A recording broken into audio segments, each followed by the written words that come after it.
Hi everybody, in this video we are going to talk about AWS Global Infrastructure.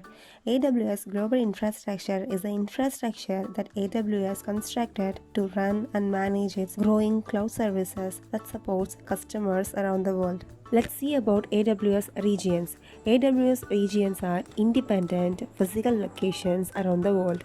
For example, AWS has Oregon and Frankfurt region, which are completely independent geographic locations, and each region has two or more availability zones. Availability zones are the areas where the actual DC is located. Each availability zone in a region consists of one or more discrete data centers, and each availability zone in the region is separated and isolated by one another by miles. Availability zones has its own redundant power infrastructure. All availability zone in a region is connected by redundant network and connectivity with low latency, high throughput. If we create a EC2 instance in EU Central 1A high availability zone in Frankfurt region, it will be created in one of the server located in the availability zone data center. Availability zones are very useful to deploy high available applications. If you deploy applications across two or more availability zones, let's say in the Frankfurt region, you deploy application in both availability zones. In future, if any one of the zone is down due to any issues, your application still available in zone B, that is availability zone B. So it's a good practice to deploy application in two or more availability zones. Edge locations and regional edge caches.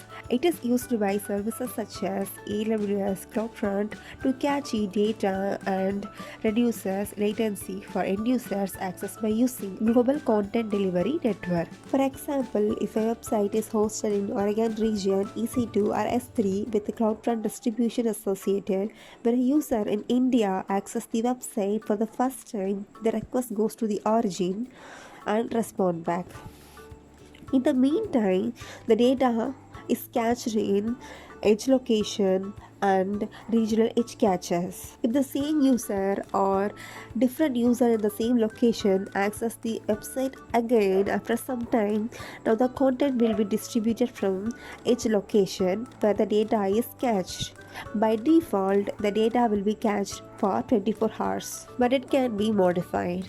If the user again raise the request after the data cache expired in edge location, the content can be looked up in the regional edge cache and deliver much more quickly than if it was requested from origin, because the data expiration in regional edge cache is much more than edge location.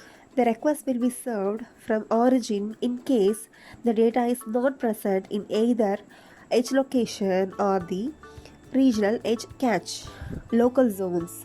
Local zone is an extension of AWS region closer to the users. It can be useful to deploy application that requires low latency to end users. For example, if your users are in Las Vegas who needs to access the application in a very low latency, you can deploy the application in local zone of Las Vegas that gives very low latency for access the application.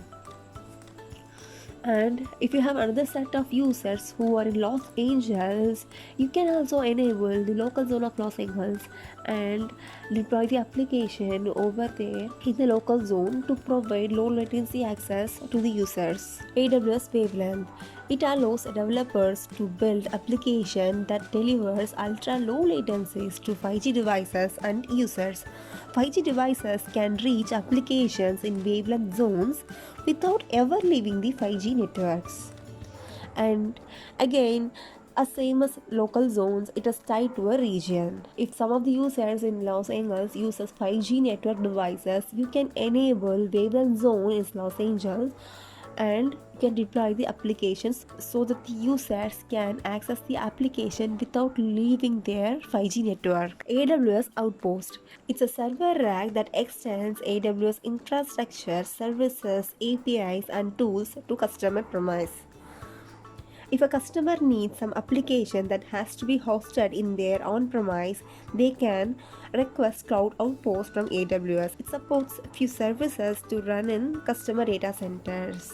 AWS can still operate, monitors, and manages the outpost via AWS Region where it is connected. As a complete hardware is in customer place, customer is responsible for the physical security of rack. The outpost in on-premise is tied to one of the region of AWS so that we can control the resource creation from AWS console. If you go to AWS Global Infrastructure page, you can see the details about the global infrastructure. Here you can see there are 27 regions available currently, 87 availability zones, and 410 plus point of presence, which is 400 plus edge locations, and 13 regional edge caches. These numbers are not constants because AWS adds many regions, availability zones, and point of presence time to time. If you scroll down here, you can see AWS Global Infrastructure map where you can see all the regions and the region which are all under construction.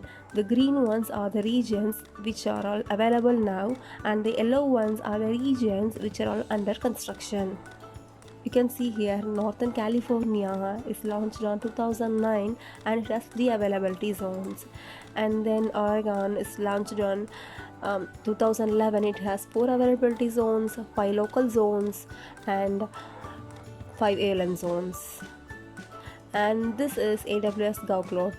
AWS GovCloud is the cloud which is dedicated for US government.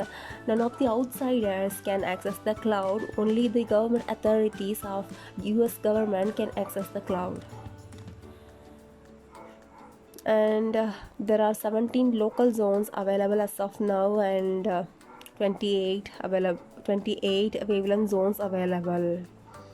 Then if you click on regions and AZs, we can see the regions which are located in North America, South America, Europe, Middle East, Africa, Asia, and Australia. That's it for this video. I hope you are all clear about AWS Global Infrastructure. If you have any queries, please put that in comment section. I'll see you in next video. Thank you. Bye-bye.